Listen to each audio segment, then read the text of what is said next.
jangan pernah tinggalkan sholat, jangan pernah tinggalkan ibadah kepada Allah Subhanahu wa Ta'ala, dan juga jangan pernah kita sombong terhadap sesama manusia, karena itu adalah perbuatan yang dilaknat dan dilarang oleh Allah Subhanahu wa Ta'ala.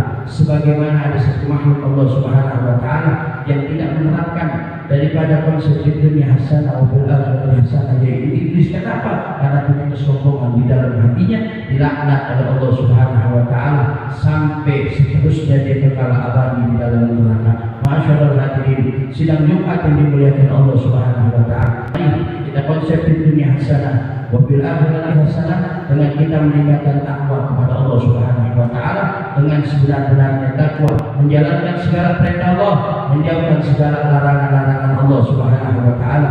Insyaallah dengan bekal takwa hidup kita bakal dijamin oleh Allah Subhanahu wa Ta'ala. Kita selalu dalam lindungan Allah Subhanahu wa Ta'ala.